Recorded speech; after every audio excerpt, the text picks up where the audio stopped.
క్రీడాభిమానుల heart break అయింది. ఒలింపిక్స్లో gold మెడల్పై ఆశలు పెంచిన వినేష్ ఫోగట్పై అనర్హత వేటు పడింది. ఓవర్ వెయిట్ కారణంగా ఫైనల్ బరిలో దిగకుండానే స్టార్ రెజ్లర్ పోరాటం ముగించింది. ఈ ఎపిసోడ్ ఒక్కసారిగా దుమారం రేపుతుంది. ఇదే అంశంపై ప్రధాని మోదీ కూడా ఆరా తీశారు.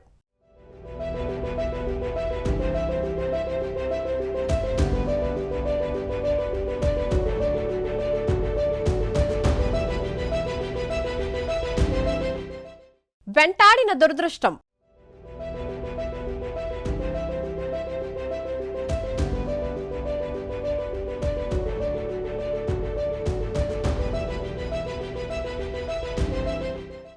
ఫైనల్కు చేరినా పతకం లేదు.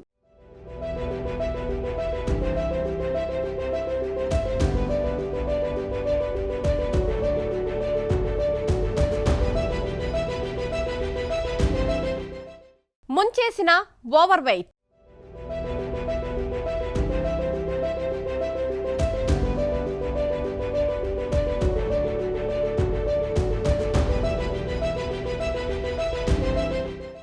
అభిమానుల గుండెలు బద్దలు.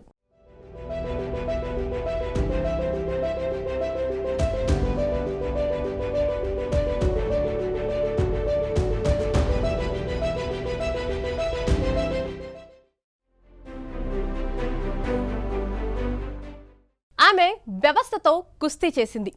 ముందు తరం కోసం విధానాలనే ప్రశ్నించింది. ఢిల్లీ గడ్డ మీద అవమానాలు ఎదుర్కొంది.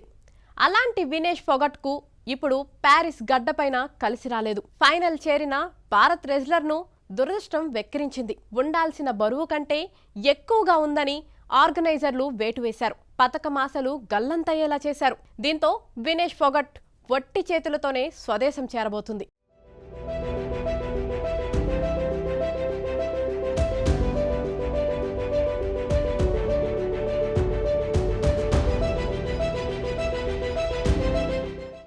నిజానికి ప్యారిస్ ఒలింపిక్స్ లో వినేష్ ఫోగట్ భారీ అంచనాల మధ్య బరిలో దిగింది. 50 కిలోల విభాగంలో పోటీ పడింది. ఈవెంట్ ఆరంభం నుంచి ప్రత్యర్థులను ఓ పట్టు పట్టింది. డిఫెండింగ్ ఛాంపియన్ ను కూడా ఓడించి ఔరా అనిపించింది. రెజ్లింగ్ లో ఫైనల్ కు దూసుకు వెళ్లిన తొలి భారత మహిళ రెజ్లర్ గాను హైలైట్ అయింది. గోల్డ్ మెడల్ ఖాయమనుకునేలా అంచనాలు పెంచేసింది. ఫైనల్ బౌట్ ఎప్పుడెప్పుడా అని అభిమానులు ఎదురు చూసేలా చేసింది. కానీ అంతలోనే పిడుగులాంటి వార్త వచ్చింది.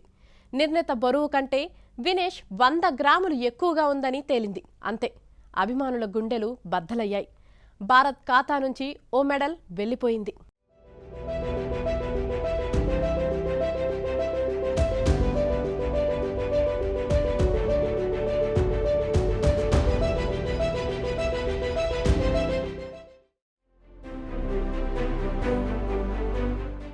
ఒలింపిక్ లో మెడల్ సంగతి ఎలా ఉన్నా వినేష్ కొంతకాలంగా చేసిన పోరాటాన్ని క్రీడా ప్రపంచం గుర్తు చేసుకుంటోంది. ఎందుకంటే బౌట్ లో ప్రత్యర్థులనే కాదు, స్వదేశంలోనూ వినేష్ సవాళ్లను ఎదుర్కొంది.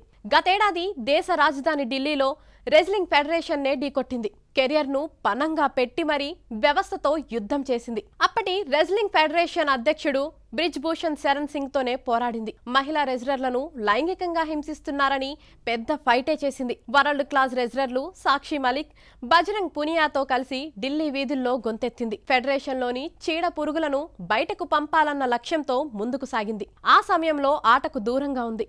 ప్రాక్టీస్ ను పక్కన పెట్టేసింది. భావి తరాలకు సరైన మార్గం చూపించాలనుకుంది. బెదిరింపులకు తలొగ్గలేదు. అంతు చూస్తామన్న వారి మాటలను కేర్ చేయలేదు. క్రీడలను అమ్మాయిలు కెరియర్ గా ఎంచుకోవాలంటే ముందుగా క్రీడా వ్యవస్థలు బాగుండాలని నమ్మింది.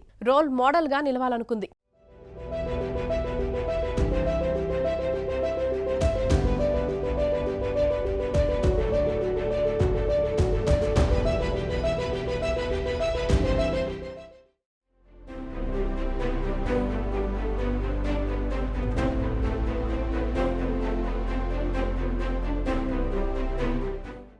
ఉద్యమం నుంచి బయటకు వచ్చాక రెజ్లింగ్ పైనే వినేష్ ఫోకస్ చేసింది.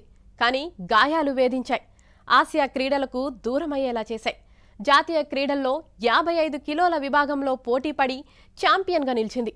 అయితే వినేష్ రెగ్యులర్గా 53 కిలోల విభాగంలోనే పోటీ పడుతుంది. కానీ వినేష్కు జూనియర్ అయిన అంతిమ్ ఒక్కసారిగా తెరపైకి వచ్చింది. ప్యారిస్ ఒలింపిక్స్ బెర్త్ను కొట్టేసింది. దీంతో వెయిట్ కేటగిరీని వినేష్ మార్చుకుంది. 50 కిలోల విభాగానికి మారిపోయింది. 57 కిలోల విభాగానికి మారాలని వైద్యులు సూచించినా వెనక్కి తగ్గలేదు. 50 కిలోల కేటగిరీకి మారాక కూడా పవర్ చూపించింది. మెరుగైన ప్రదర్శనే చేసింది. ఆసియా ఒలింపిక్ క్వాలిఫైర్స్లో పంజా విసిరింది. ప్యారిస్ బెర్త్ను సొంతం చేసుకుంది. మూడోసారి విశ్వక్రీడల బరిలో దిగింది. కానీ మెడల్ అందినట్టే అంది, దూరమైంది. స్వర్ణ చరిత్ర లిఖిస్తుందనుకున్న చోటే అనర్హత వేటు పడింది. దీంతో అభిమానులు నిరాశలో మునిగిపోయారు. విధి ఆడిన వింత నాటకంలో వినేష్ ఓడిపోయిందని సోషల్ మీడియాలో పోస్టులు పెడుతున్నారు.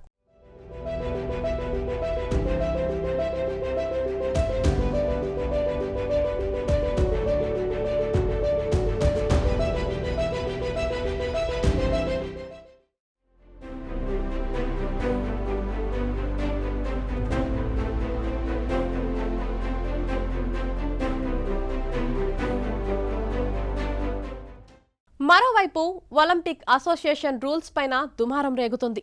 సెమీస్ బౌట్ తర్వాత కొన్ని గంటల వ్యవధిలోనే బరువు పెరగడం ఏంటనే వాదన వినిపిస్తుంది. ఒలింపిక్ అసోసియేషన్ నిర్ణయాన్ని ఐఓఏ సవాల్ చేసిందనే ప్రచారం జరుగుతోంది. వినేష్ ఫోగట్ ఎపిసోడ్పై ప్రధాని మోదీ కూడా ఆరా తీశారు. భారత ఒలింపిక్ సంఘం అధ్యక్షురాలు పీటీ ఉషతో మాట్లాడారు. ఫోగట్ అనర్హతపై నిరసన తెలపాలని సూచించారు. అదే సమయంలో వినేష్ ఫోగట్ పోరాటాన్ని కీర్తించారు.